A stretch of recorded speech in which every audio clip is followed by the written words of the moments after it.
Chapter number 3. Name of the chapter is Coordinate Geometry. जी, कुछ बच्चों के दिमाग में ये कंफ्यूजन रहता है, वो ये सोचते हैं कि भाई इसके अंदर तो ज्योमेट्री वर्ड लिखा आ गया तो हमें इसका मतलब ज्योमेट्री पढ़नी पड़ेगी। नहीं, यहाँ पर कोऑर्डिनेट ज्योमेट्री से मतलब है कि आपको कार्टेशियन प्लेन में काम करना है। छोटी क्लास में आपको सिखाया जाता है कि आपके पास दो तरह की एक्सिस होती हैं, एक वर्टिकल एक्सिस, एक हॉरिजॉन्टल एक्सिस। ये जो हॉरिजॉन्टल एक्सिस होती है वो कहलाती है एक्स एक्सिस। क्या कहलाती है वो? X axis. ठीक है जी। और ये जो वर्टिकल एक्सिस होती है हमारे पास, ये कहलाती है वाई एक्सिस। जहां पर ये दोनों एक्सिस, हॉरिजॉन्टल एंड वर्टिकल, जहां पर ये दोनों एक्सिस एक दूसरे को इंटरसेक्ट करती हैं, वो पॉइंट कहलाता है ओरिजिन। क्यों कहलाता है ये पॉइंट ओरिजिन? क्योंकि जब भी हम कोई भी पॉइंट प्लॉट करते हैं तो उसका ओरिजिन यहीं से होता है, शुरुआत यहीं से होती है, इसलिए हम इस पॉइंट को ओरिजिन कहते हैं। अब इसके बाद ये जो हमारे पास दो एक्सिस हैं, एक एक्स एक्सिस और एक वाई एक्सिस, यानी कि कहने का मतलब ये हुआ कि जो हमारे पास दो एक्सिस, एक हॉरिजॉन्टल और एक वर्टिकल है, ये दोनों एक्सिस जब एक दूसरे को इंटरसेक्ट करती हैं तो ये पूरे प्लेन का, प्लेन मतलब होता है सरफेस, पूरी सरफेस को, जैसे ये बोर्ड है तो बोर्ड की सरफेस के इसने चार अलग अलग टुकड़े कर दिए। अगर मैं इस लाइन के ऊपर से बिल्कुल सीधा बोर्ड को ऐसे काट दूं और ऐसे काट दूं हॉरिजॉन्टली, तो इस पूरे बोर्ड के चार हिस्से हो जाएंगे। वो चार हिस्से, वो फोर पार्ट्स कहलाते हैं क्वाड्रेंट्स। क्या कहलाते हैं सर? क्वाड्रेंट्स।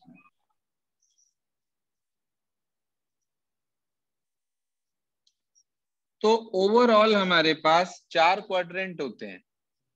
ये होता है फर्स्ट क्वाड्रेंट, ये होता है सेकंड क्वाड्रेंट, ये होता है थर्ड क्वाड्रेंट, और ये होता है बेटा जी फोर्थ क्वाड्रेंट।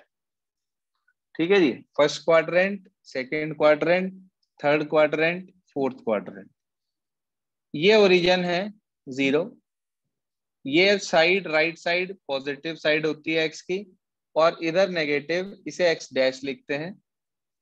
ओरिजिन के ऊपर पॉजिटिव वाई होता है और नीचे की तरफ नेगेटिव वाई होता है, इसे हम लिखते हैं वाई डैश। इसे हम क्या लिखते हैं? Y dash. तो आप ये देखें कि आपके पास कुल मिलाकर, जी हाँ, चार क्वाड्रेंट हुए, फर्स्ट सेकंड थर्ड फोर्थ। दो एक्सिस हुई, हॉरिजॉन्टल कहलाती है एक्स एक्सिस, वर्टिकल कहलाती है हमारे पास वाई एक्सिस। तो we are having two axis, four quadrants and one origin. Origin is a point where the coordinate axes intersect each other. यहां तक का सारा सिस्टम सबको क्लियर?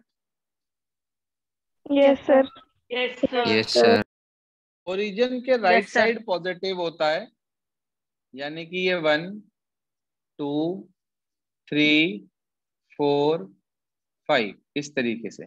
लेफ्ट में नेगेटिव होता है, -1 -2 -3 -4 इस तरीके से। उसके बाद ऊपर की साइड पॉजिटिव होता है, 1 2 3 4 5 इस तरीके से। और उसके बाद हमारे पास होता है, ध्यान दीजिए आप, नीचे के साइड, और वो होता है हमारे पास नेगेटिव। अब ये जो नेगेटिव हमारे पास होता है, ऋषभ माइक बंद करें अपना।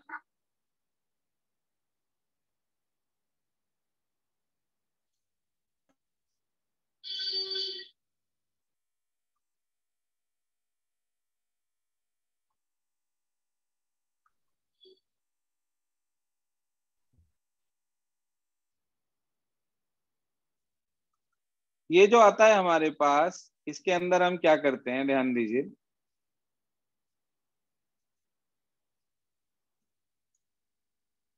अगर मान लीजिए आपके पास कहीं भी कोई भी पॉइंट है, मान लीजिए आपके पॉइंट पास एक पॉइंट है 2,3 और आप इससे प्लॉट करना चाहते हैं, तो ध्यान रखना कि ये जो पहले वाला पॉइंट होता है हमारे पास, ये कहलाता है एक्स कोऑर्डिनेट।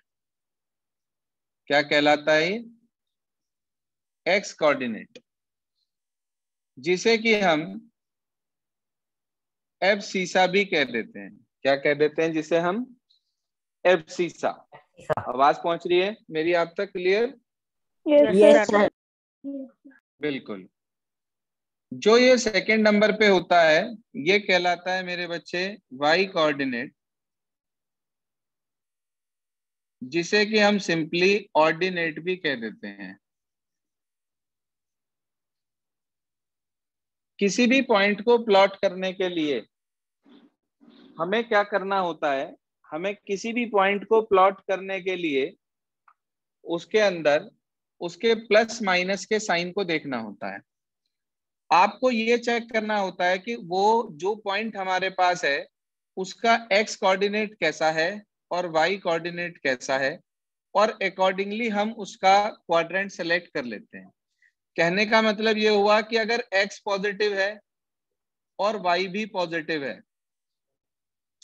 यानी कि आप देखो ऐसा कौन सा क्वाड्रेंट है चारों में से जिसके अंदर एक्स भी पॉजिटिव साइड लग रही है और वाई भी पॉजिटिव वाली लग रही है। ऐसा कौन सा क्वाड्रेंट हमारे पास है?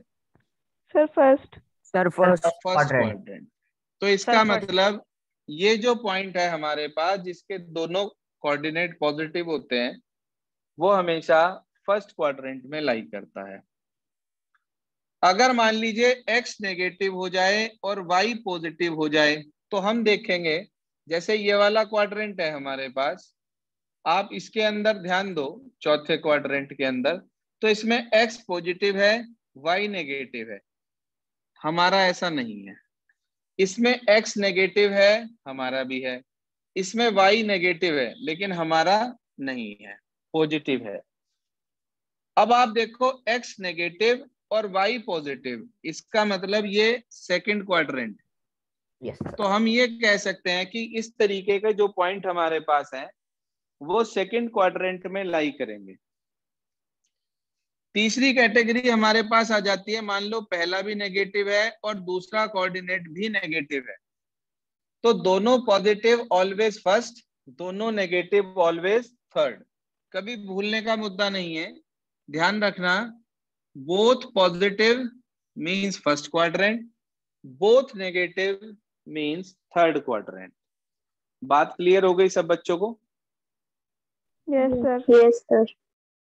अच्छा, अगर x हो जाए पॉजिटिव और y हो जाए negative, x positive y negative, तो इसका मतलब ये हुआ हमारे पास फोर्थ क्वाड्रेंट। फोर्थ। तो आप सिर्फ और सिर्फ ध्यान से सुन लो, पॉजिटिव नेगेटिव देखकर ये जजमेंट ले सकते हैं कि किस क्वाड्रेंट के अंदर आपका पॉइंट जो है वो लाई करेगा। मान लो मुझे 2,3 की प्लॉटिंग करनी है। अभी तो हमने सीखा कि कोई पॉइंट किस क्वाड्रेंट में कैसे लाई करता है, वो तो चलो हमें पता चल गया। अब सपोज करिए कि आपको इसकी प्लॉटिंग करनी है, तो प्लॉटिंग कैसे करी जाती है, उसका क्या प्रोसीजर है वो देख लीजिए। आपको x पे 2, y पे 3 प्लॉट करना है, तो आप ओरिजिन पे पहले खड़े हो जाएंगे जाकर। अब आपको x पे 2 जाना है। भैया x पे जाने के दो ही तरीके हैं, either you move towards right और यू मूव टूवर्ड्स लेफ्ट। ना तो आप ऊपर जाएंगे ना नीचे जाएंगे, ये ध्यान रखना। When you have to plot any point, first of all you have to plot x coordinate. आप यहां खड़े हो गए और उसके बाद आपको चेक करना है कि whether you have to go towards positive side of X axis और you have to go towards negative side of X axis, ये आपको चेक करना है। तो आपने देखा भाई आपको प्लस के 2 चाहिए। अब प्लस का 2 राइट साइड पे है या प्लस का 2 लेफ्ट साइड पे है? राइट साइड पर है। Sir right side. Right side. तो आप यहाँ पहुंच गए +2 पे। अब इसके बाद आपको ये देखना है y कोऑर्डिनेट क्या कहता है, 3। तो आपको ऊपर जाना है या नीचे जाना है, वो यहीं खड़े होके सोचना है। अब आप वापिस ओरिजिन पे नहीं जा सकते। तो आपने देखा आपको +3 चाहिए, तो ऊपर जाएंगे या नीचे जाएंगे?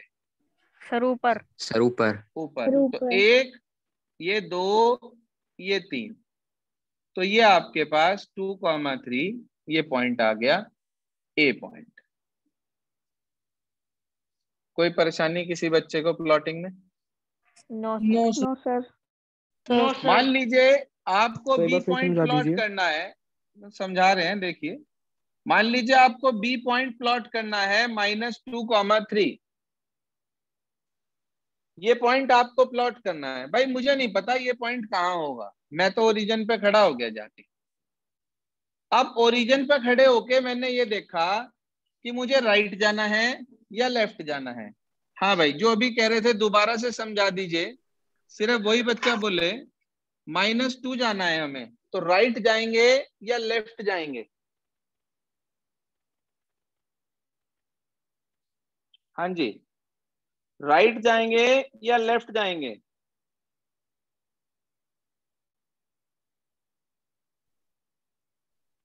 जिसने कहा था अभी दोबारा समझा दीजिए सर, वो बोले प्लीज।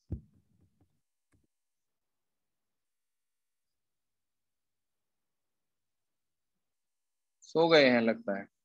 हाँ जी, आप बताइए, -2 जाना है, राइट जाएंगे या लेफ्ट जाएंगे? लेफ्ट। Sir left. तो यहां पहुंच गए हम -2 पे। अब या तो ऊपर जाएंगे या नीचे जाएंगे, हमें नहीं पता कहां जाएंगे। हमने देखा प्लस का 3 है, तो +3 ऊपर है या नीचे है? +3 सर सर ऊपर। ऊपर। इसी पॉइंट के सामने आप ऊपर +3 चले जाएंगे। ये पॉइंट आपको मिल गया बी पॉइंट, जिसके कोऑर्डिनेट है -2,3। ऐसे ही अगर मान लीजिए तीसरा पॉइंट मैं सी ले लूं, -2 -3, तो आप x पे -2 यहाँ आए और -3 नीचे उसके सामने यहाँ आए, तो ये सी पॉइंट हो गया -2 -3। मैं आपसे कहूं डी पॉइंट ले लो भाई, 2, -3, तो आपने कहा सर x पे 2 राइट और -3 यहां पर आ जाएगा। डी पॉइंट क्या कोऑर्डिनेट? 2, -3। तो ये प्लॉटिंग आपके दिमाग में क्लियर हो गई? Yes sir. Yes sir. अब मैं आपसे कहूं कि मैंने जो 4 पॉइंट प्लॉट करे उन्हें ज्वाइन करो, तो आप उन्हें जोड़ दोगे इस तरीके से ग्राफ पेपर के ऊपर, ऐसे। ठीक है जी, ये आपने इसे जोड़ दिया ग्राफ पेपर के ऊपर, आपने इसे ज्वाइन कर दिया ये और ये। मैं आपसे पूछना चाहता हूं कि ये क्या शेप बन गई? ध्यान से सोच के बताना, जल्दीबाजी मत करना। Sir rectangle. रेक्टेंगल। देखो 2 इधर 2 इधर, तो इसका मतलब 4 तो हो गई ये वाली साइड, 3 नीचे 3 ऊपर, 6 हो गई ये वाली साइड। तो लेंथ हो गई 6, ब्रेथ हो गई 4। इसका मतलब कोई आपसे कहने लगे इस फिगर का नाम बताओ, तो आप कहेंगे sir this figure is rectangle. अच्छा, कोई आपसे कहे कि इस रेक्टेंगल ABCD का एरिया बताओ, तो क्या फार्मूला होता है रेक्टेंगल के एरिया का? Length multiply breadth. L into B, यानी कि 6 इंटू 2, सॉरी 4, यानी कि 24 स्क्वायर यूनिट्स। भाई एरिया हमेशा स्क्वायर में होता है, तो आप लिखेंगे 24 स्क्वायर यूनिट्स। आप देखो ध्यान से, मैंने आपको इसके अंदर कितनी सारी चीजें एक साथ बताई। मैंने आपको कार्टेशियन प्लेन बताया, क्वाड्रेंट बताया, एक्सिस बताई, ओरिजिन बताया। फिर मैंने आपको उन क्वाड्रेंट के अंदर का साइन कन्वेंशन रूल बताया। फिर मैंने आपको पॉइंट की प्लॉटिंग सिखाई, उन पॉइंट्स को प्लॉट करके फिगर्स कैसे बनती हैं उस फिगर की जानकारी दी, और उस फिगर में अगर एरिया निकालने को आ जाए तो वो एरिया कैसे कैलकुलेट करेंगे वो मैंने आपको सिस्टम सिखाया। इसका मतलब NCERT प्लस RS अग्रवाल दोनों काम एक साथ खत्म कर दिए हैं। बस एक चीज और छोटी सी बची है इसके अंदर जो आपको ध्यान रखनी है कि अगर कोई पॉइंट एक्स एक्सिस पर है तो याद रखना उसका वाई कोऑर्डिनेट हमेशा 0 होता है, और कोई वाई एक्सिस पर यदि पॉइंट है तो उसका हमेशा एक्स कोऑर्डिनेट 0 होता है। मान लीजिए आपके पास एक पॉइंट आया 4,0 और कोई आपसे पूछे भाई ये पॉइंट कहाँ लाई करता है, तो ना तो ये किसी क्वाड्रेंट में है, ध्यान से देख लो, ना फर्स्ट में, ना सेकंड में, ना थर्ड में, ना फोर्थ में, क्योंकि इसका वाई कोऑर्डिनेट 0 है। हाँ जी, क्योंकि इसका वाई कोऑर्डिनेट 0 है तो इसका मतलब ये पॉइंट कहाँ लाई कर रहा है, ध्यान दीजिए। हाँ जी, एक्स एक्सिस पे। एक्स एक्सिस पर। सही बात, एक्स एक्सिस पर। ये तो किसी भी पॉइंट का अगर एक्स कोऑर्डिनेट 0 तो वो वाई पे लाई करेगा, और अगर किसी भी पॉइंट का वाई कोऑर्डिनेट 0 तो वो पॉइंट हमेशा एक्स एक्सिस पे लाई करेगा। आगे क्या बात समझ में सबको? Yes sir. Yes sir. देखो एनसीईआरटी के अंदर इस पूरे चैप्टर में मात्र 4 क्वेश्चन हैं। 3.1 एक्सरसाइज आपको नहीं करनी है। 3.2 के अंदर 2 क्वेश्चन आपको दिखेंगे, वो दोनों क्वेश्चन के सारे पार्ट आपको करने हैं खुद ट्राई। उसके बाद एक्सरसाइज नंबर 3.3 में देखो, उसके अंदर भी 2 ही क्वेश्चन है। Means overall 4 questions are there in NCERT book chapter number 3. So you all have to do these 4 questions with plotting of points if it is asked in the question. If you are not having graph paper, listen carefully. If you are not having graph paper, then no need to move out of your home or disturb your parents to bring any graph notebook or whatsoever. Simply in your notebook, draw 2 lines perpendicularly, mark 1 centimeter distance per 1 2 3 4 5 in this way and plot the points. Is this clear now? Yes sir. Yes sir. तो कोई भी बच्चा Yes, sir. Parents को परेशान नहीं करेगा किसी भी बात को लेकर। सिंपल आप अपना काम अपनी इस नोटबुक में पूरा कर लेंगे। लास्ट ईयर की ग्राफ पढ़ी हो नोटबुक, वेरी गुड, नहीं पढ़ी हो वेरी वेरी गुड, कोई बात नहीं, इसी कॉपी में आप काम पूरा कर लेंगे। लेकिन आज सभी बच्चे ये chapter number 3 coordinate geometry NCERT से पूरा कर लेंगे, प्लस अगर पिछला कुछ भी पेंडिंग है तो उसे कंप्लीट कर लेंगे। कल हम 1G के डाउट्स लेंगे और आपका revision side by side start कर देंगे। आज के लिए बस इतना ही।